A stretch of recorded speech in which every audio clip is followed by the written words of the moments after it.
I'm Don, and my wife is Carla. We've been married for 8.5 years and have 2 kids, an 8-year-old named Steve and a 4-year-old named Lori. Carla was pregnant when we tied the knot, and Steve was born 6 months after our wedding. Most of our friends and family didn't make a big deal about us getting married, except for Carla's parents. They were, naturally, disappointed in their daughter, but they made sure to point the finger at me. I was the one who got her pregnant, and I'm the guy who supposedly ruined all her opportunities. I never matched up to the man they envisioned for their daughter, and I never will. They believed she had to settle for me, and that really got to me. Admittedly, I did do what they accused me of. I convinced her, and I was her first. That part is true. But as far as I'm concerned, her parents can keep their blame to themselves. I love their daughter more than they could ever hope for from any man, and she knows it. But her mother and father will never see it. They can't move past her getting pregnant. Nothing I've done or ever will do will change their minds. I'll always be the bad guy in their eyes until they pass away.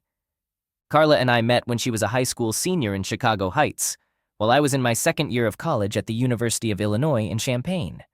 The moment I met her, I knew she was the one for me. We quickly became a couple and just felt like a perfect match. I took her purity about 1 month after we started going together, and we would make love almost every time we got together after that. After Carla finished high school, she moved back in with her parents and took a job as a teller at a Chase Manhattan bank. I saw her nearly every weekend, whether it was in Chicago Heights or Oak Lawn, where my folks lived. With 1 year left in college, I learned she was 2 months pregnant. We quickly organized a wedding and got married in November, and, as I mentioned, Steve came along 6 months later in May. I completed my degree just 2 weeks after Steve's birth and landed a job in airport security at O'Hare Airport. Carla stayed with her parents until I graduated and secured my job. We had everything set up in our deplaned apartment and moved in right after my graduation. Finally, we were together as a family, and for the next 8 years, life was blissful. Better jobs, a new house, Steve growing up quickly, a satisfying marriage, the arrival of Lori, and both kids thriving. We were content. Promotions, more income, and increasing happiness followed. But let's move on to why I'm writing this story. All that happiness was about to change. I went through several unhappy months in my life. My wife and I were having a bit of a tiff about who was preventing the other from getting enough sleep. I'd tell her she snored and woke me up, and she'd say the same about me. She refused to believe she snored at all. But she had this annoying squeaky little snore that never failed to wake me. Once I was awake, I'd have to endure that squeaking for an hour before she'd stop, and I could fall back asleep. I know I probably snore too, as I catch myself doing it now and then. She might lose sleep as well, but it felt like she was solely blaming me, which didn't sit well. I already took enough of that from her parents, so I didn't feel I should have to take it from her too. To address the problem, I brought home a voice-activated recorder from work and set it up on the nightstand beside our bed. In a lighthearted tone, I told Carla that we'd discover who snores and who doesn't. The following morning, we both awoke simultaneously. After a sweet morning kiss, we rewound the tape and listened. Indeed, my snoring resembled a chainsaw, and she teasingly pointed out, "See what I have to endure?" It didn't take long before we distinctly heard her snoring too, sounding like squeak, squeak, squeak, occurring in the pauses between my chainsaw-like snores. Carla gasped and shot me a surprised look that led to a hearty laugh. She exclaimed, "Oh my goodness, I'm terrible." We burst into laughter and she said, "Honey, we both need to work on this so we don't banish each other from the bedroom." I concurred, saying, "Yes, you definitely need to work on that squeak." I was just relieved not to be the sole bad guy. She playfully smacked my arm and apologized. "Honey, I'm sorry I placed all the blame on you. I can now see that we're equally at fault."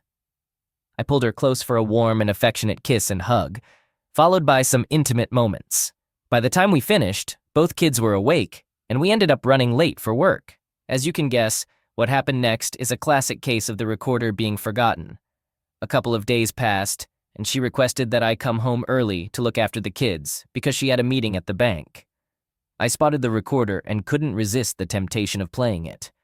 I wanted to hear the evidence of her snoring, but instead, I stumbled upon something entirely unexpected. The tape contained the sounds of us making love. What came next was a devastating revelation. She had been unfaithful in our marital bed. She had brought another man into our sacred space. Not much more needs to be said. As soon as I discovered the tape's contents, I reached out to our neighbor, Judy, and asked if she could watch the kids for a while because I had a major work project that required my full attention. Judy had no prior commitments, so she gladly agreed. I escorted the kids over to her place, instructed them to behave for Judy, and assured them I'd be back when dinner was ready. They were quite content to spend time with Judy and play with her kids, who were nearly the same age. After returning to the bedroom, I resumed playing the recording. "Oh my goodness, Steve, it's been too long since you've been close with me. I've really missed that over the past few months. Don't worry, my dear. I'll be intimate with you this afternoon. I genuinely wish you to become pregnant today. Don and I want another child. I would love for all 3 of my kids to share the same father. Hasn't Don ever felt suspicious about us? Doesn't he ever wonder why the kids don't resemble him at all? Is he stupid or something?" "Don't speak that way about Don. He's not stupid. I've never given him a reason to doubt my faithfulness." He chuckled.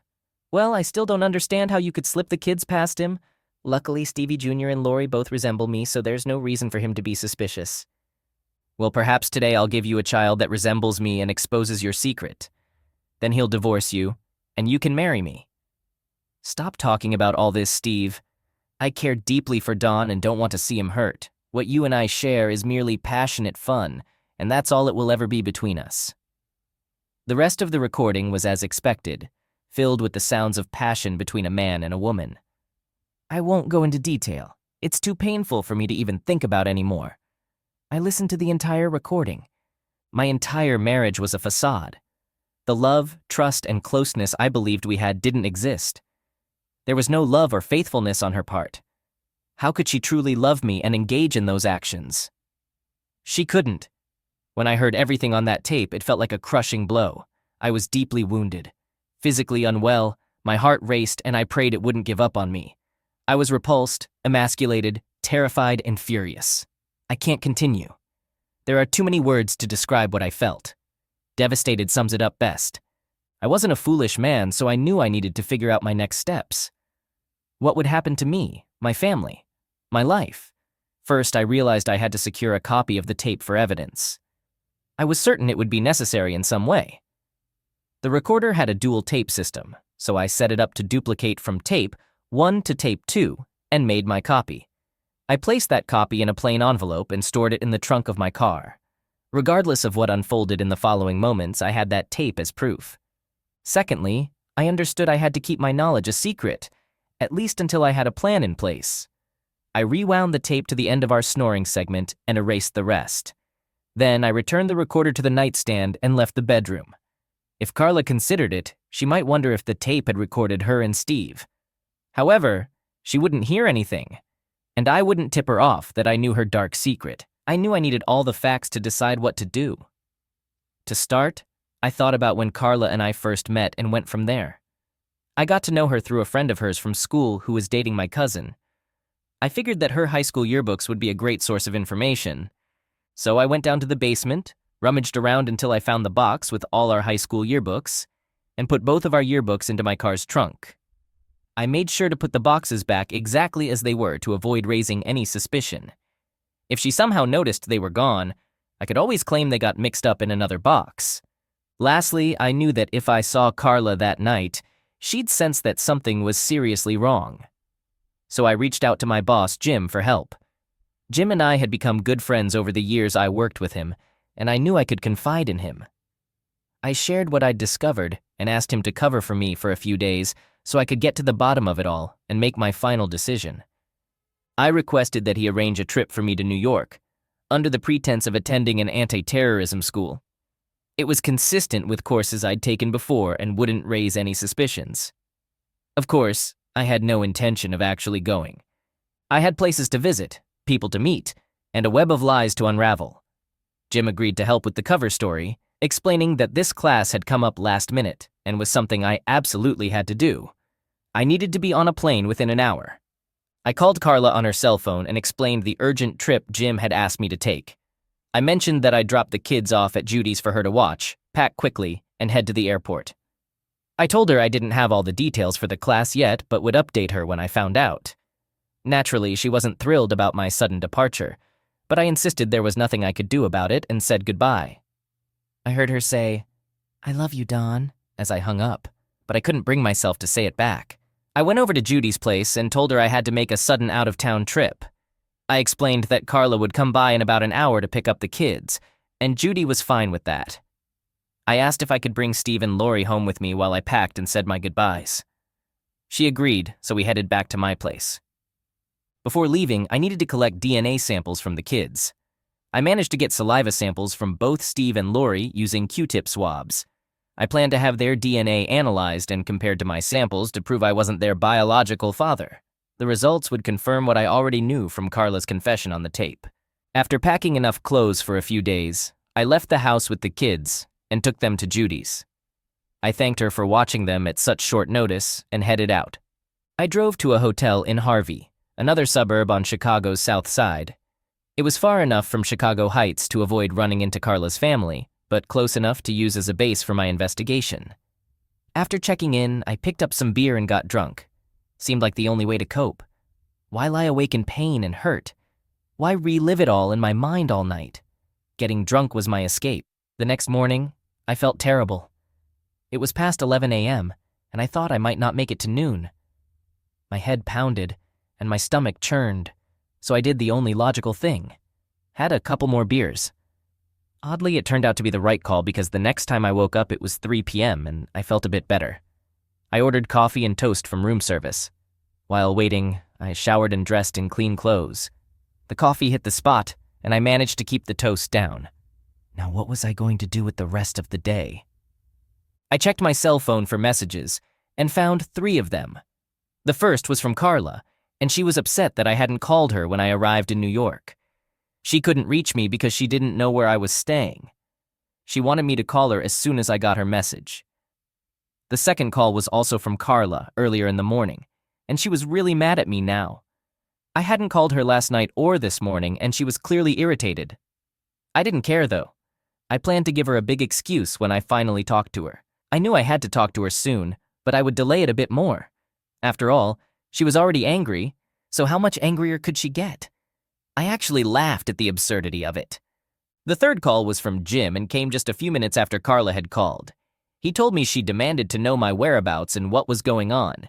He mentioned that I owed him big time for dealing with her, and I agreed.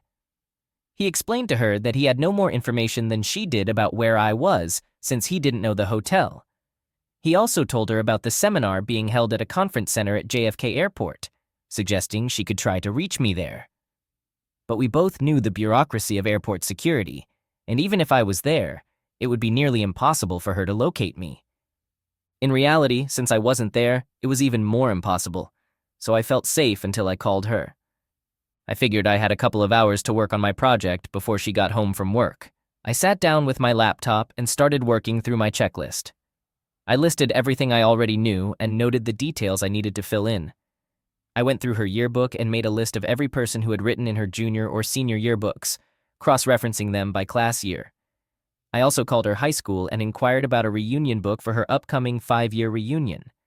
The administrative assistant was quite helpful and offered me a copy of the 10-year reunion book as well, which was coming up soon.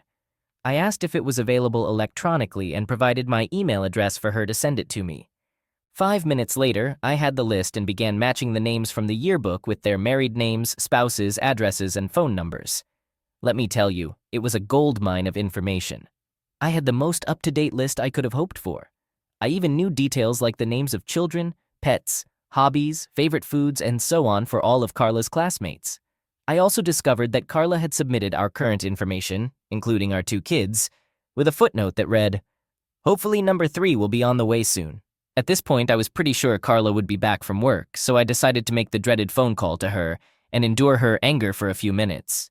It had been creeping into my writing lately, didn't it? Well, that's because I no longer cared about her feelings. I blamed her for how I felt. So I wasn't going to worry if my sarcasm showed through a bit. She'd just have to deal with it. So I gave her a call. "Dawn, where the hell have you been? Why didn't you return my call last night or this morning? What the hell is going on anyway?" She was on a rant, but it didn't surprise me. I knew she would let it all out, so I let her. I explained that when I arrived it was very late, and I didn't want to call and risk waking up the kids. I admitted I had felt sorry for myself and ended up getting quite drunk. By the time I woke up, it was too late to call this morning. I also mentioned that I had been rushing to set everything up for the next few days. I told her I stayed at the Hilton Gardens Hotel at JFK Airport last night, but could only get a room for one night. I had to find a new hotel for the next couple of nights. I advised her to keep calling my cell phone, as it was the best way to reach me, but I wouldn't have it on during my classes. My plan was to create the most significant window to miss her. I knew I needed to make anonymous phone calls while I was in town, so I decided to buy one of those disposable cell phones for the purposes I had in mind. I headed to the nearby pharmacy and picked up a track phone, which was quite reasonably priced and wouldn't be traceable. It was the perfect. By the time I hung up the phone, it was nearly 6 p.m., and surprisingly, I was feeling quite good and getting hungry. I had spotted George's Rib House on my way back to the hotel and decided to stop and grab a bite to eat. Once I got back to the hotel, it was time to gather some facts. I started by going through Carla's senior yearbook, page by page, person by person. I compiled a list of everyone who had written comments in her yearbook and typed in the comments they had made. I set up a code system to categorize the types of comments. First, I used M or FM for each person. Friend was the code for those who seemed to be friends. If the person was a girl from what appeared to be Carla's close circle, I used girlfriend. For those who might have been dated or had more intimate comments, I used boyfriend. Negative comments got labeled as non-friend. Once I finished, I had a list of about 40 names, including roughly 30 females and 10 males. I organized the list first by gender code and then by other codes. In the male category, I found 5 boyfriends, 4 friends, and 1 non-friend. Among the boyfriends was Steve Wilson, who I suspected was my prime suspect, but I needed to be sure before concluding anything. I was determined to find out. The non-friend, a guy named Gil Roberts, seemed like a promising source of information, hopefully due to some unpleasant history with Carla, or perhaps a dislike for Steve. In the female category, I had 3 girlfriends, around 25 friends, and 2 non-friends. All 3 of the girlfriends had been bridesmaids at our wedding, so I knew I had to be cautious around them. I figured a couple of the friends might have some useful information, and, again, I planned to focus on the non-friends. People tend to spill more information when they didn't particularly like someone, and I was counting on that. I took my list and cross-referenced it with the reunion booklet, including married names if available, addresses, phone numbers, spouse names, children's names, hobbies, interests, and so on. I even added occupations and places of employment when I could find them. Not everyone provided the same information, but there was a wealth of data to work with. I figured the more details I had, the better my chances of getting the full story on Carla and her lover. By the time I finished compiling this information, it was a little past 10 p.m., and I'd had enough for one day. I planned to start early the next morning, hoping to wrap up my investigation by day's end. So I decided to call it a night and get some good rest. As I was turning down the bed covers, my cell phone rang. Glancing at the clock, I saw it was only 10:30 p.m., and I knew the kids were already asleep, and Carla had probably finished watching the evening news and was about to go to bed herself. I picked up the phone, wondering what she wanted to talk about. "Hi, Dawn. I thought maybe you'd call me tonight after getting settled," she said. "Well, I did consider it, but the last time I called you, I got quite an earful. So I thought I'd wait and see if you wanted to talk to me," I responded. "I'm sorry I got snippy with you earlier," she apologized. "I was just upset because I couldn't reach you. This whole trip of yours seems a bit strange, and I guess I was feeling a bit insecure. Will you forgive me?" "That doesn't exactly sound like forgiveness, honey," she shot back. "Well, maybe I'm a little ticked off myself considering how you've treated me," I replied. She fell silent for a while. I didn't know if she suspected I knew something or not, and to be honest, I didn't really care. I also wasn't sure if she was reflecting on the things that had damaged our marriage, but I kind of hoped she was. After a moment, she said, "Well, I guess I'll let you go then. Dawn, I'm sorry. I love you." I responded, "I'm sorry too. Good night, Carla." I managed to get some sleep that night, although it was somewhat restless. At least I didn't have to listen to her snoring. However, it saddened me to think about it. She was so adorable when she first realized her snoring was awful. We had laughed so hard about it and then enjoyed a fantastic morning together. Recalling what happened afterward and what might never happen again broke my heart once more, and I drifted off to sleep by default. Update. The next morning, I got an early start with my lists. I used my track phone to call several female friends, introducing myself as Roger Moore from Homeland Security. I explained that I was conducting a background check on Don Phillips, who might be joining the Chicago Area Anti-Terrorism Task Force. I mentioned that Mr. Phillips was married to the former Carla Pedersen and asked if they knew her from high school. During these calls, I inquired about Carla's high school associations. Eventually, I confirmed that Steve Wilson had indeed been her high school boyfriend. They had dated for about 3 years, and she ended the relationship a couple of months after graduating from high school. I also learned that Steve was still living in Chicago Heights, working at Chase Manhattan Bank in Chicago Heights, now as a loan officer, and he had recently gone through a divorce. It turned out he had 2 children, both boys. In the reunion booklet, I found his entry. He was a very good-looking man, and I could understand why he would catch a woman's eye. I wished I looked as handsome as him. However, despite their previous relationship, Carla chose me and gave me her virginity. But she continued to be involved with him, maintaining a relationship for years, and apparently allowing him to father our children. The whys of her actions remained a mystery. Questions I couldn't answer. Maybe she could provide some answers, but I wasn't sure. So, Carla ended her relationship with Steve shortly after we met, but they still worked together at the bank up until we moved to Des Plaines. That meant they were in close proximity all those days. I could understand how they rekindled their connection, but the reasons behind her choices were still unclear. I believed I had gathered enough information from the friends, so I decided to approach one of the female non-friends, Jill Johnson Marker. I maintained my cover as Roger Moore from Homeland Security and inquired about anything in Carla Pedersen's background as Don Phillips's wife that might be of significance to his consideration for a national security position. Man, as soon as I said those words, she laid into me with both barrels. She made it clear that Carla was the most unpleasant person to ever graduate from Chicago Heights High School.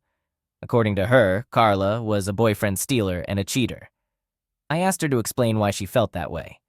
She shared that in her sophomore year she was dating Steve Wilson, and Carla had taken him away from her.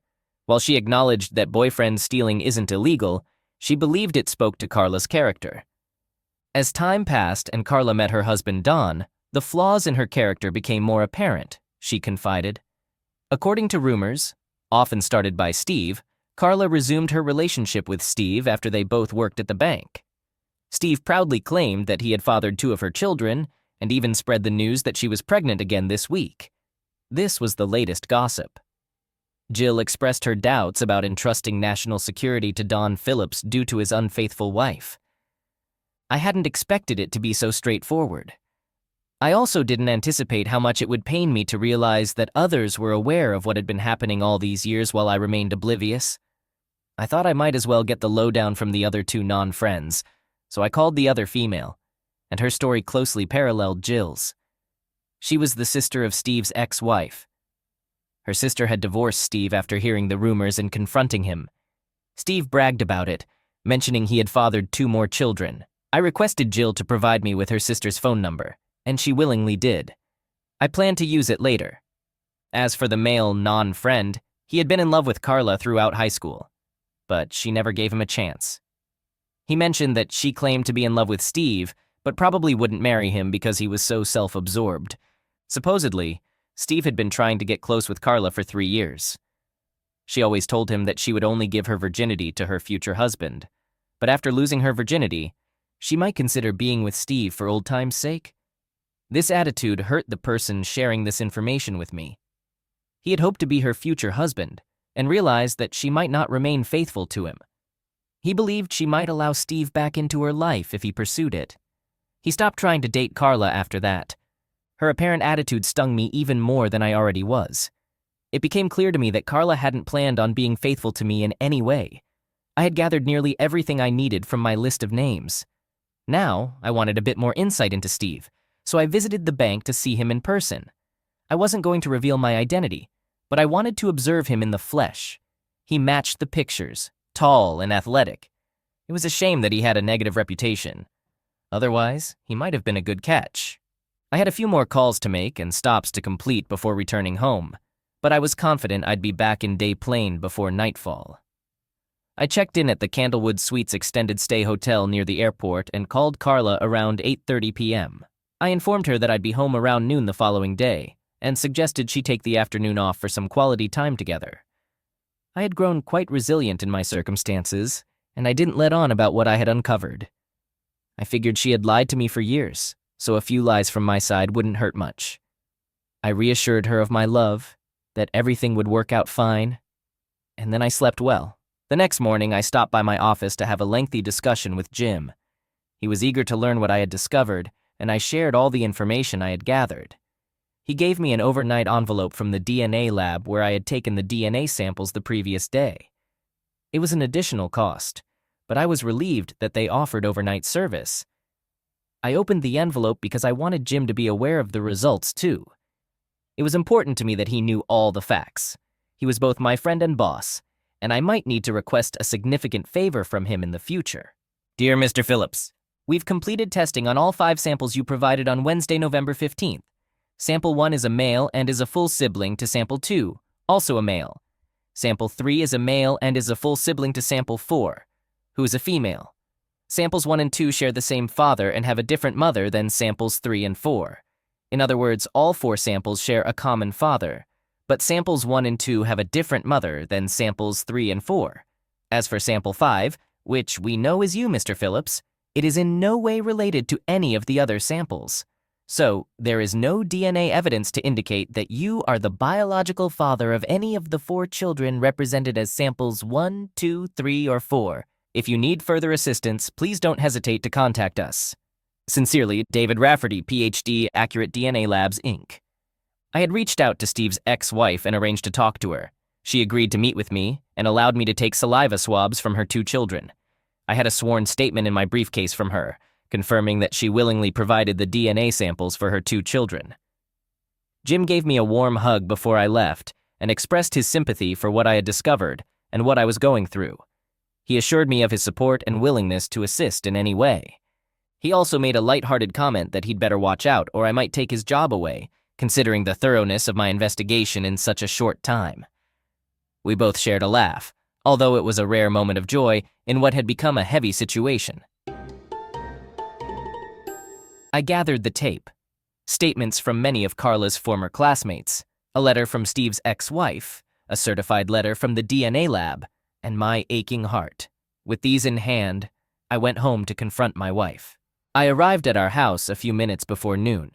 I fetched a beer from the fridge and settled in the family room, waiting for Carla to return.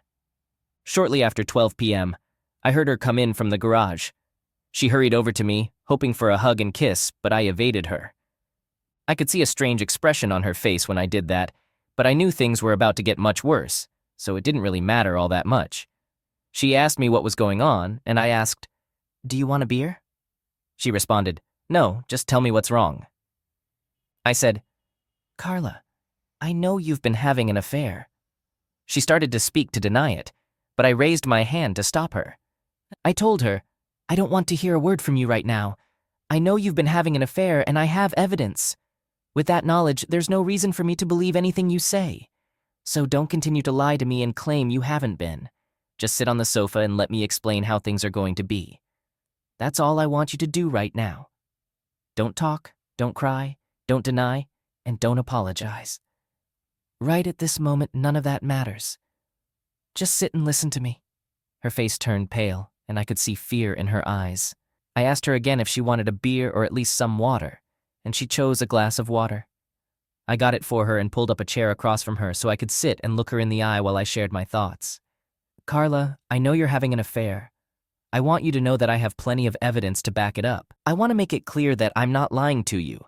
To be fair to you, I want your actions moving forward to show that I'm fully aware of everything. It's in your best interest to believe this. If you doubt me, you're likely to make mistakes, and you won't like the consequences. Here's what's going to happen. Today, I'm leaving this house.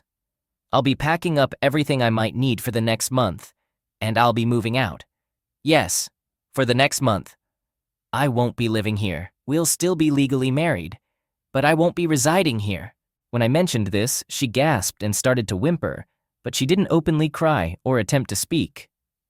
I continued, "During that month, you have two important things to do. First, you must decide if you love me and if you want to continue being my wife. Regardless of my decision, you need to make this choice. If you don't love me or don't want to be my wife, nothing else matters.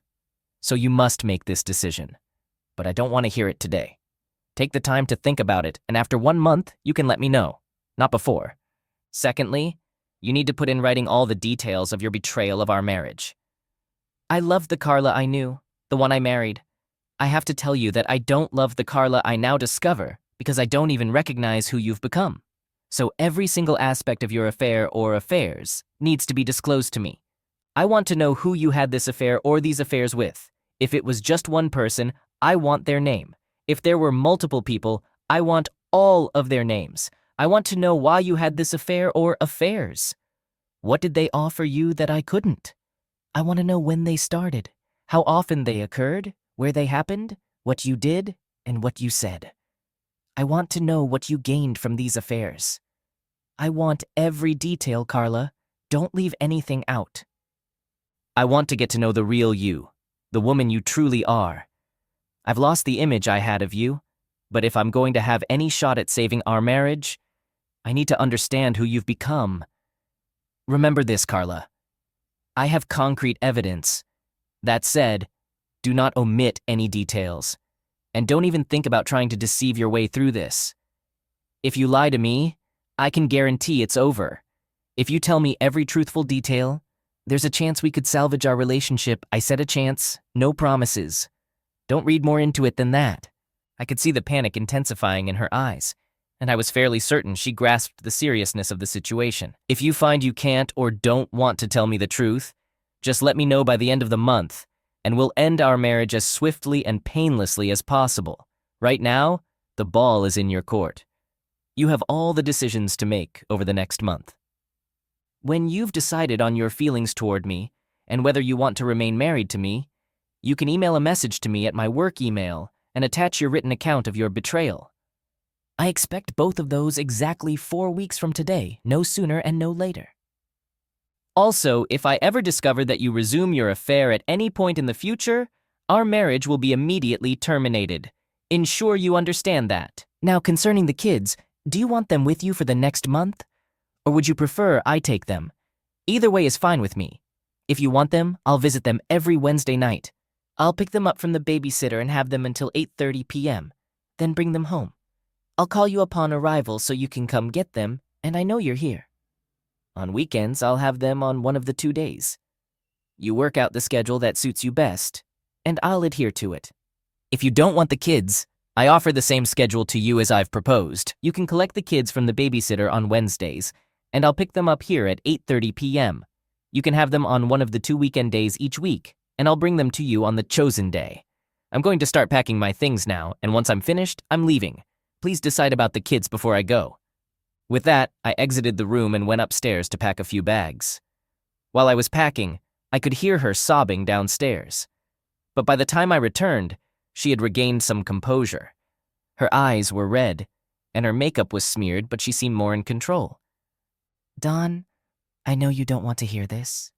You're right, I don't want to hear it. Follow my instructions or we can end this fraudulent marriage right now. Do you want to keep the kids with you, or should I take them? I want them with me, she cried. Okay, then I'm leaving.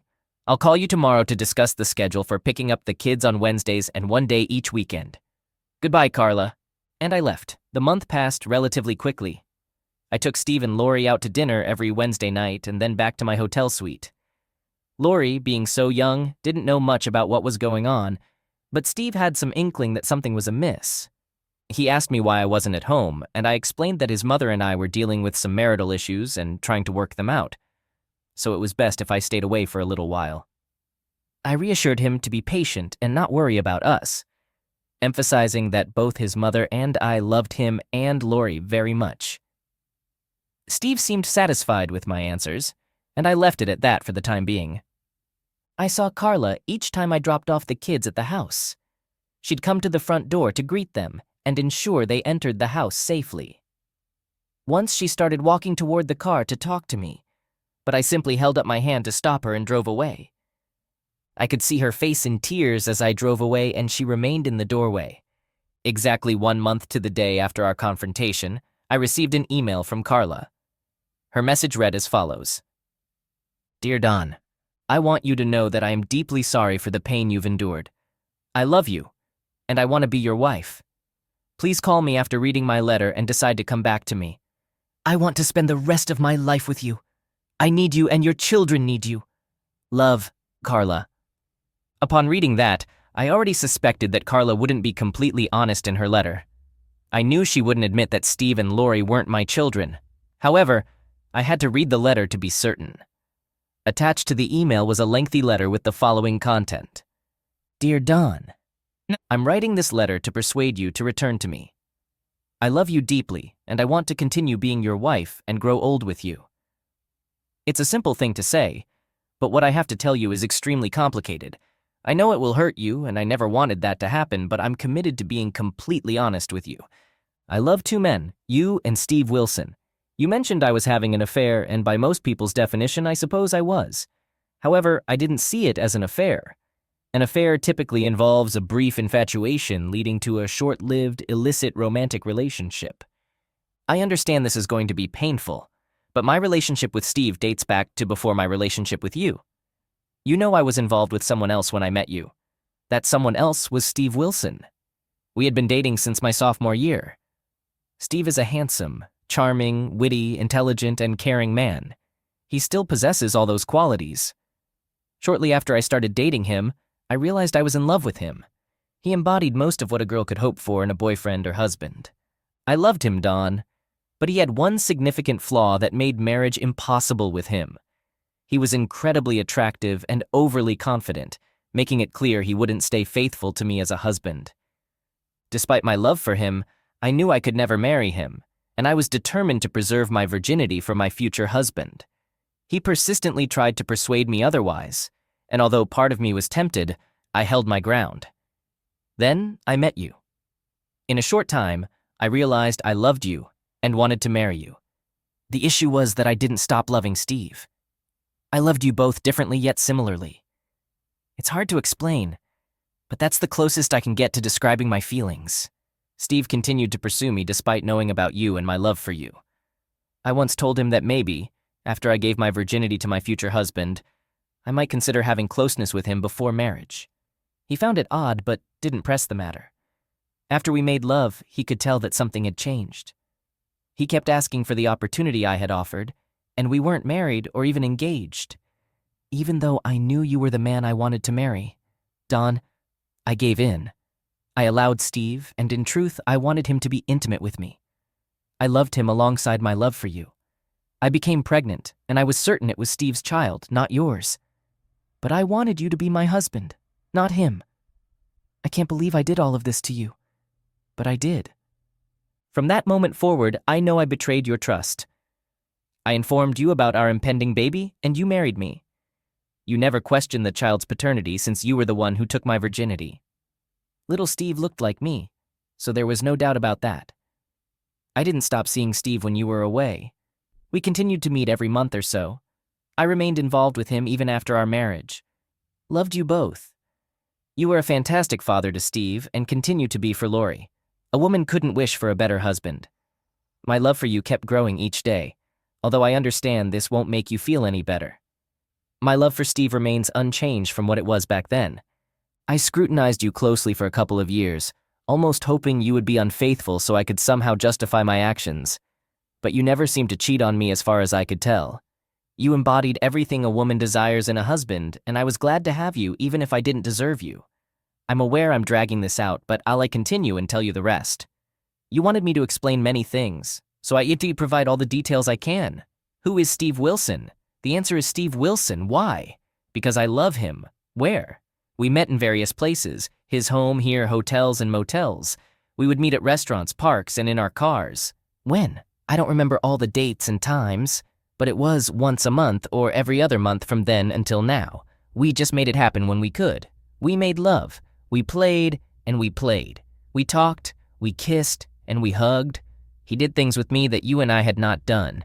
I didn't really want to engage in those activities, but I permitted them with him because I had such limited time together.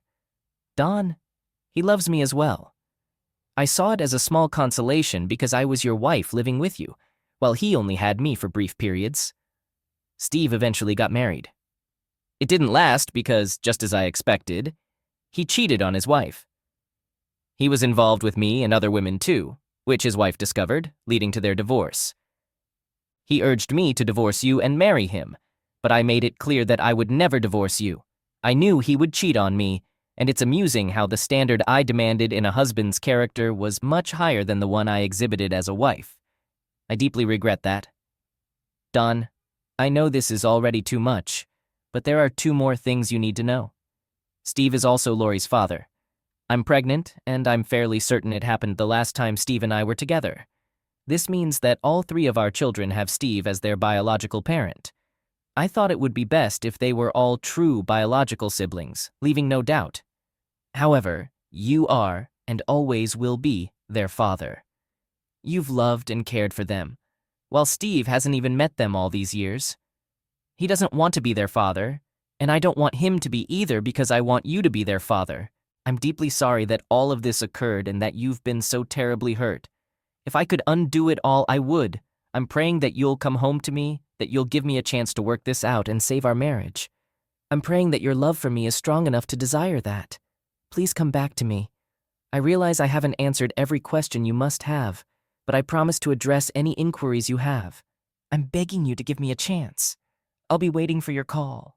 Love, Carla. The next day, which was Friday, I called Carla and informed her that I would be returning home early in the morning. I asked her to take the day off and drop the kids off at the babysitter's because we had a lot of talking to do. She agreed to my request and inquired about what was on my mind. I responded, "You'll have to wait until tomorrow to find out," and ended the call. The following day, I entered the house. Carla was waiting in the kitchen with a cup of coffee, which I gratefully accepted. I suggested we sit at the table so I could discuss some matters with her. After we got settled, I opened my briefcase and placed a substantial stack of paperwork and files on the table. Carla, this is my evidence. It begins with this audio tape. From it, I discovered several things. You were having an affair with a man named Steve. This affair had been ongoing since before we got married. Neither of my 2 children are biologically mine. You had planned on becoming pregnant again by him, so I'd be raising a 3rd child for both of you. You said you loved me and didn't want to leave me for him. The expression on her face was one of disbelief. If you're wondering where the tape came from, it's the audio recorder we used to record snoring. I erased everything except the snoring to keep you from realizing that you had been exposed. I didn't actually go to New York. I went to Chicago Heights to investigate your past, find out who Steve was, and learn about my children. That's why you couldn't locate me in New York. When I discovered the truth about you, I didn't want to see or talk to you again. I laid out the high school yearbooks on the table. I thought the best place to start would be your yearbooks. I compiled a list of everyone who had written comments in your yearbook and categorized them based on their apparent connection to you. Here are the details of what I found in your yearbook. I placed my cross-reference list on top of the yearbooks and also pulled out the reunion booklet. The school administration sent me this booklet for your upcoming class reunion. I used it to gather current names, addresses, and phone numbers for all the individuals on my contact list. I obtained valuable information from Jill Johnson Marker and Steve's wife's sister who was in your class. There was a guy from high school who had a crush on you for a long time, and he was quite helpful too. He told me he stopped loving you when he found out you intended to have a relationship with Steve behind my back after we got married. Many of your friends and acquaintances from our hometown know about your actions and what kind of person you are, Carla. I don't understand how you could have believed that Steve would keep quiet. After all, he was also involved in this. The next piece of evidence was a folder containing the letter from the DNA lab. This letter confirms that I am not the father of our 2 children. I got in touch with Steve's ex-wife, and she agreed to meet with me. She allowed me to obtain DNA samples from her 2 kids, hers and Steve's, and this letter certifies that Steve and Lori are half-siblings to Steve Wilson's 2 children. The letter from Mrs. Wilson affirms that these samples were collected with her consent and that 2 of them are from her and Steve's 2 sons. I removed one last folder from my briefcase. Carla, this is all the evidence I have right now. I'm pretty sure I could find more if I tried, like hotel receipts, traces of bodily fluids on clothes, articles of clothing, or possessions I'm not aware of. I suspect there's a lot of evidence, maybe even eyewitnesses, that I could uncover if I made the effort. I don't think I need to do any of that to prove the extent of your affair, do I? She shook her head no. I'm not someone who finds pleasure in listening to my wife being involved with another man, and I certainly don't need to hear the details from you. So I won't ask any more about that. Your letter confirms all the facts I've gathered, and I appreciate your honesty for once in your life. I thank you for having the courage to stop lying to me. Carla, I loved you with all my heart and gave everything I had to this marriage. I believed you did the same, and I was incredibly happy with you. But when I found out this foundation was built on deception, the only conclusion I could reach is that our marriage was based on lies, making our marriage itself a lie. When I first discovered all of this, I genuinely wanted to kick you, maybe even Steve. I don't have that desire anymore, but I will if it's absolutely necessary. All this while, I've been watching Carla's expressions change. She went from being amazed at how I uncovered these truths to being terrified of what lay ahead for our marriage. Her reaction was even stronger when I confessed that I once felt like kicking her. I opened the last file on the table. Carla, these are divorce papers. I've already signed them, and all that's left is for you to sign them too. There are also documents granting me full custody of all the children, including your unborn baby. Her expression shifted from fear to sheer panic. At that moment, I thought I saw desperation in her eyes. Despite everything she'd done to our marriage, that look made me incredibly sad. It wasn't what I wanted, but I felt I had no other option. I couldn't continue living in the situation she had created. Once you've signed these papers, I'll keep them in my safe deposit box. Whether I actually file them with the courts in the future will depend on your actions. If you agree to all my terms, I won't leave you or force you out, but we won't be living as husband and wife anytime soon. I expect you to move your things into the spare bedroom right away, as I'll be using the master bedroom. I anticipate Steve to pay $2,000 per year for each child in child support. This money will be deposited into a trust account for each child until they turn 18, which includes the new baby. Steve's words made it clear he was involved. The total due now is $30,000, $16,000 for Steven, $8,000 for Lori as back payments, and $2,000 each for the upcoming year. Furthermore, he must acquire a fully paid life insurance policy worth $108,000, with the children as beneficiaries and you as the policy owner, allowing you to make any necessary changes. He will receive a letter stating that once he fulfills his commitment for voluntary child support, the policy ownership will be transferred back to him. Should he fail to meet either of these requirements, I will make this situation public and take legal action against him to recover both past and future child support. These court-ordered payments will be deducted from his wages by his current and future employers, potentially affecting his career advancement, which I'm not concerned about. If he accepts my terms but doesn't fulfill his future obligations, his life insurance benefits will provide for his children. Interpret that as you wish. All of this will be conveyed to him in a formal letter from my attorney, along with copies of all the evidence I've gathered so far. Update. You have two choices. You're free to leave anytime without the children. Just pack your bags and go. Alternatively, you can sign these papers and stay here with your children, even though we won't be living as a married couple. I don't see why you'd need an attorney since your options are quite limited. However, if you still want an attorney to look at these papers, you have until next Tuesday morning to get that done. But let me be clear. If you refuse to sign the divorce and custody papers and attempt to leave with the children, I will track you down and take legal action. Regardless of what happened to our marriage, I won't lose my children, and neither they nor I deserve that. I won't tolerate it, period. There's one more condition. You must never see or communicate with Steve again. If you do, and I find out, both of you will face severe consequences. You've already lost me, and you'll lose Steve too, as I insist on this. You won't be allowed to love either of us. Don't make a foolish move and lose your children as well. That's everything. So, do you want to sign these papers right now, or would you rather consult an attorney? Yes, I will sign them now, she said. With that, she signed both the divorce papers and the custody papers. I placed them in my briefcase and informed her that I was going to the bank to secure them in my safe deposit box. I also told her to move into the spare bedroom as we had discussed.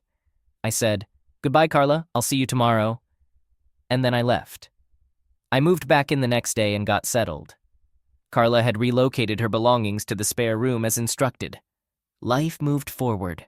Our household seemed normal to an outsider.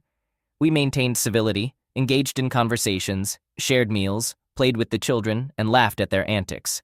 On the surface, we looked like an ordinary family. What was missing, though, was any trace of marital bed life. There were no secret glances between husband and wife like we used to share. The intimate exchanges between us were gone, and our warmth had vanished. I avoided touching her, and I didn't allow her to touch me. Time moved forward like a relentless force, occasionally flattening us as it passed. Many nights, I lay awake contemplating what we had lost, desperately wishing it would all fade away. I wished it was just a bad dream that would dissolve upon waking. Unfortunately, it lingered with us every single day. I'm aware that Carla endured countless tormented nights too. Every so often her sobs would reach my ears. In the past, her tears would have torn me apart. There was a time when I would have done anything to restore her happiness. After hearing her cry, I would return to my bed and ponder how I had become cold and emotionally detached. I knew I had changed, turned into someone I was far from proud of, but I no longer cared. I had stopped feeling her pain and, frankly, had trouble even recognizing my own. Over the next few months, Carla made repeated attempts to engage me in conversations about her actions. She hoped we could talk it out and find a way to happiness once more. I responded bluntly, making it clear I wasn't interested in hearing more about her betrayal and that there was nothing she could say to make it right. Every time I rejected her, she retreated into herself, and her room would be filled with her cries. During this time, Carla's body was undergoing changes as her pregnancy advanced. One Friday morning, she called to inform me that she was in labor. I rushed home to take her to the hospital, and 3 hours later, she gave birth to a healthy baby girl. I stayed with her in the labor room and accompanied her to the delivery room. I even held her hand while she endured the labor pains and the process of childbirth. When Carla asked me what name I wanted for the baby, I suggested Grace, so we could call her Gracie. This choice surprised her because Grace was her mother's name, and she knew I had reservations about her mother due to her family's past treatment of me. I told her that she could select any name she liked as long as it had no connection to me or my family. She looked shocked and hurt by this response. The new me didn't care. I just walked away. On Saturday, I visited Gracie and was charmed by her. She was absolutely precious, and it only took a few moments for her to win my heart. I fell in love with her, and it left me questioning how this could happen. How could I fall in love with another man's child? It had happened twice before with Stephen and Lori, although I didn't know they weren't my biological children. How could it occur again? I couldn't explain it, but it did. On Sunday, I went to the hospital to pick up Carla and Gracie to take them home. Carla's mother and father were in her hospital room when I arrived. Grace confronted me, asking why I hadn't visited Carla on Saturday when I came to see Gracie. I expected Carla to say something in my defense, but she remained silent. Carla had a tear in her eye and turned away from me when I held her gaze. I couldn't believe she allowed her mother to attack me once again. I felt deeply disgusted and furious. I told Grace that what I did or didn't do was none of her business, and if she wanted more information, she should ask her daughter. She pushed back, claiming that I had no right to speak to her that way because she was my wife's mother, and it was her concern. I turned to look at Carla again and she raised her head, eventually saying, "Mom and Dad, just leave it alone. I think it's time for you to go, so Don can take Gracie and me home." Her father couldn't resist sharing his opinion before he left. He said, "Listen, son, that's not the way to treat your wife's parents, but I should have expected it from someone like you." I retorted, "Don't you ever call me son again. I've never been your son, and I never will be. Now please leave." As we were in the car heading home, Carla expressed her apologies, saying, "Don, I'm so sorry about that." I replied, "Why, Carla? They've never liked me. They've never shown me an ounce of respect as their son-in-law. They've always thought their wonderful daughter married beneath her. Why should I be sorry? You've always allowed them to think that way about me. You've never defended me when they insulted me. Well, now I understand why. It's because you've never shown me any respect either. You started disrespecting me even before we were married, and it's continued every day since. No wonder they don't respect me. Time passed, and over the next couple of months, I kept myself quite occupied. I had a DNA test performed on Gracie, and the results confirmed that she was also Steve's child. I didn't really care about the test's outcome. I knew she would be. I only wanted the results for documentation. I loved that little darling as if she were my own. No father could love a child more than I loved her. When she looked up at me and smiled, it warmed my heart every time. That love had been firmly established within the first few minutes of my Saturday hospital visit, and it would never fade. I also spent more time with Stephen and Lori. I was the best father any child could wish for. I loved them more with each passing day and never once regretted that they were my children. Steve Wilson might have contributed half of their DNA, but I was their father in every other sense of the word. Life with my children couldn't have been any better.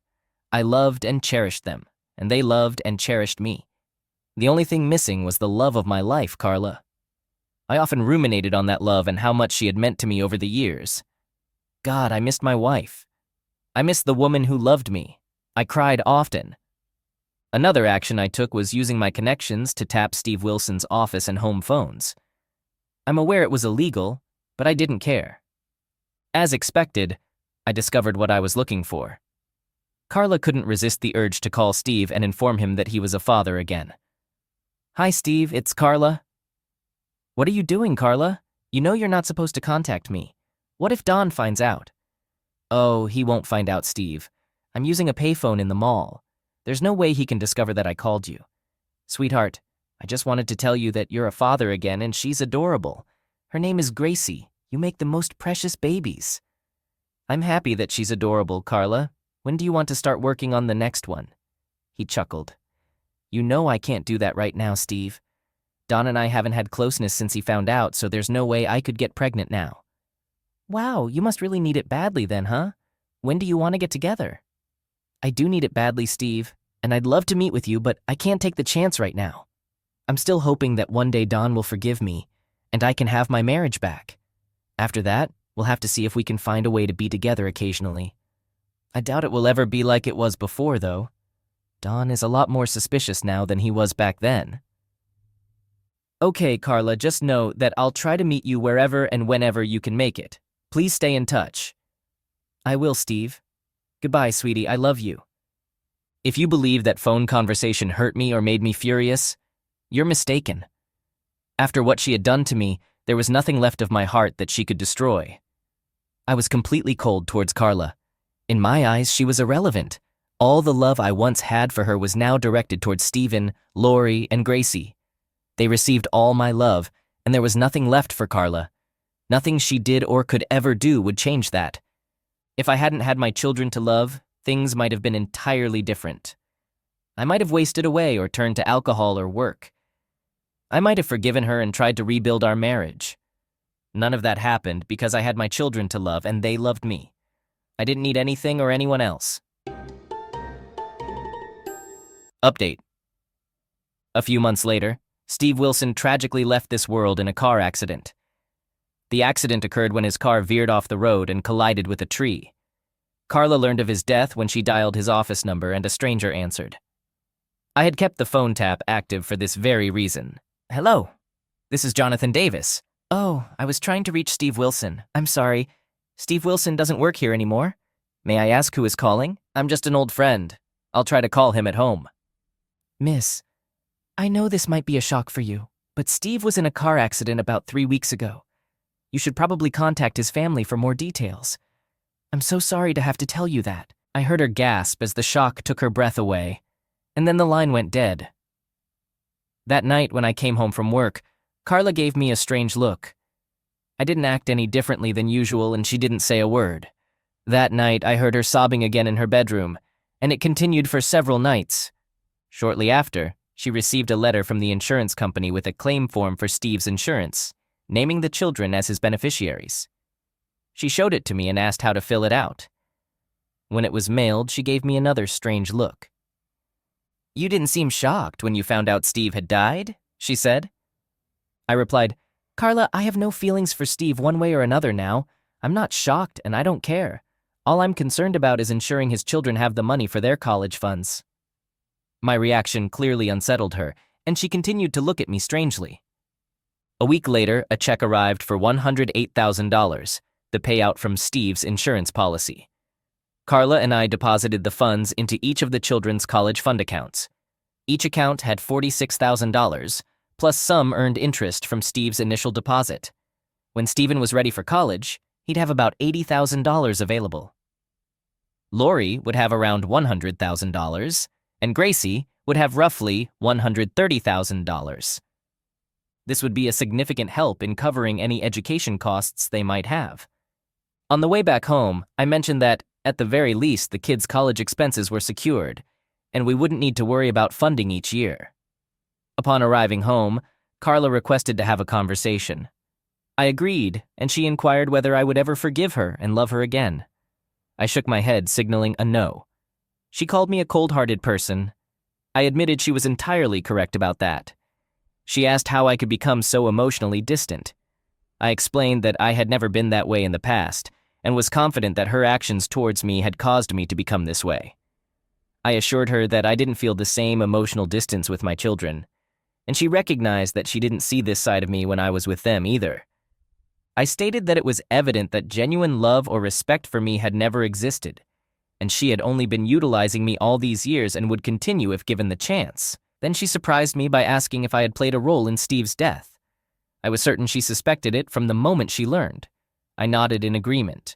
She inquired why, and I explained that I had tapped into his work and home phones, eavesdropping on her conversations with him.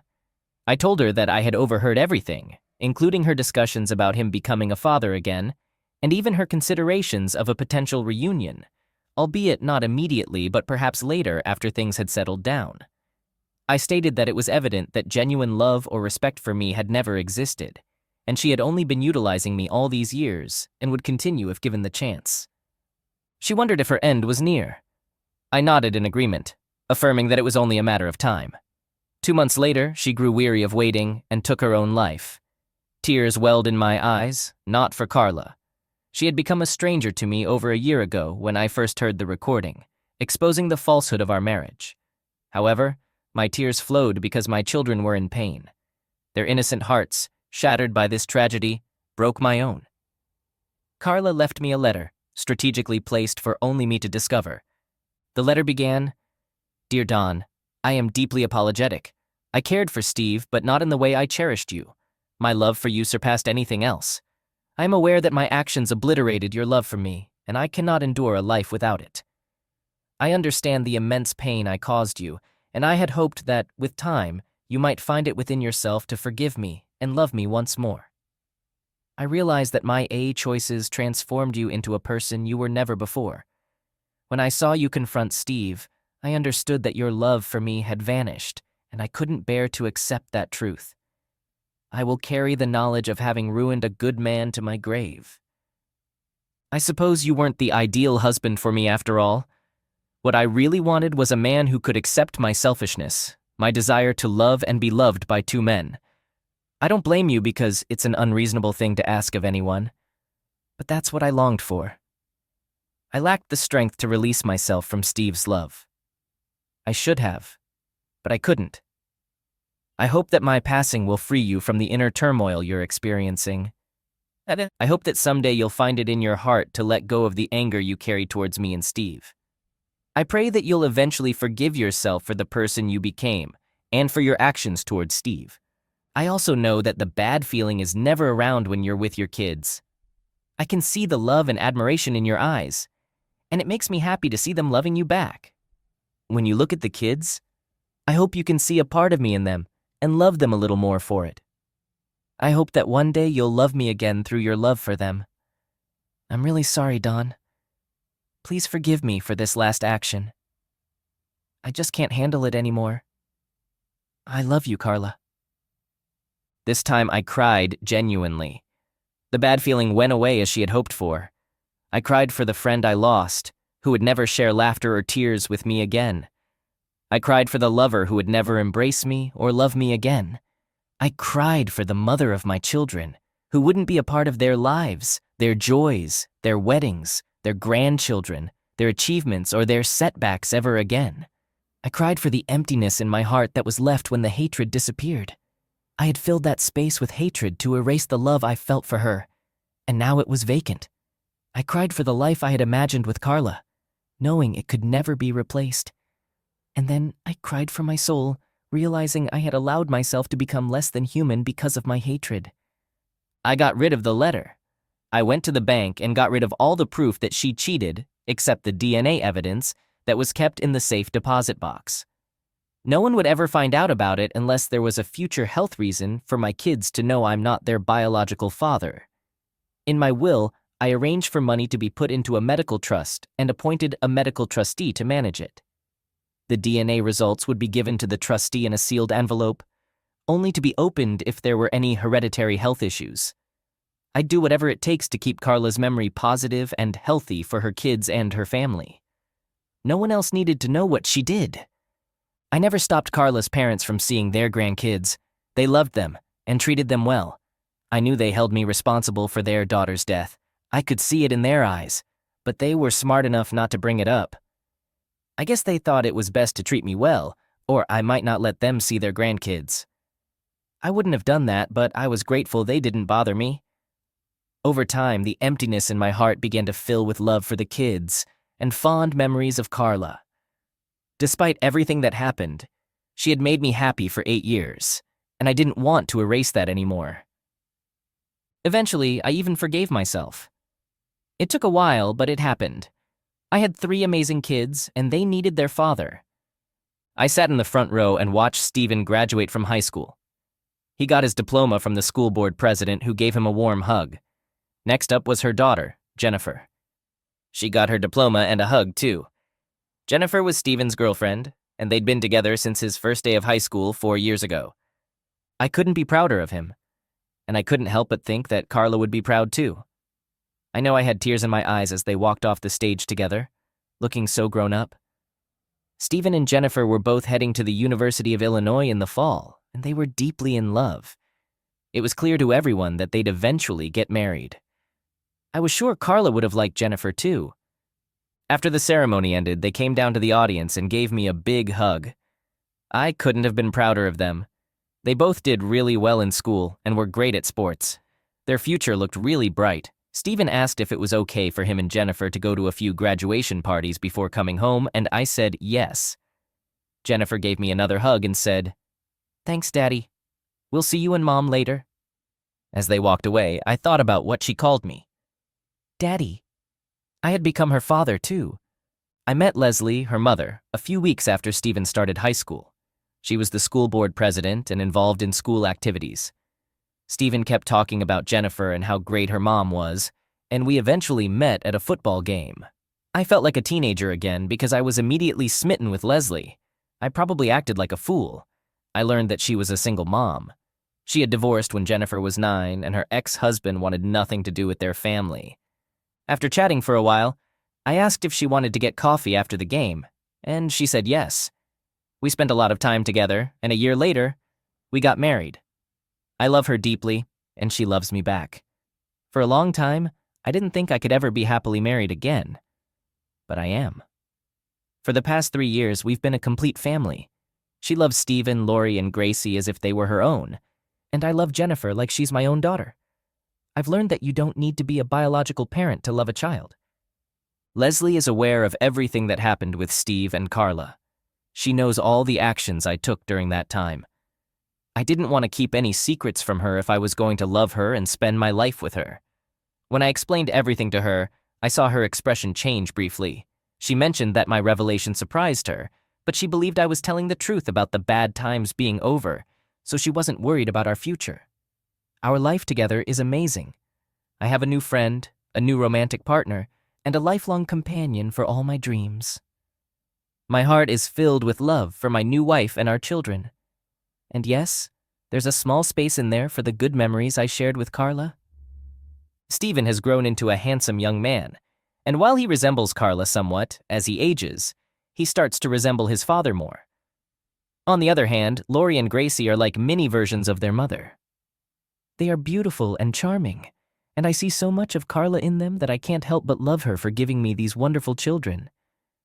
As they grew older, I shared with them as much as I could about their mother. I want them to know her as I once did, love her as I did back then, and understand that she loved them deeply. Just then, Leslie approached me, and my thoughts about the past were interrupted. She asked where Stephen and Jennifer were going. I told her they wanted to attend a couple of graduation parties before returning home.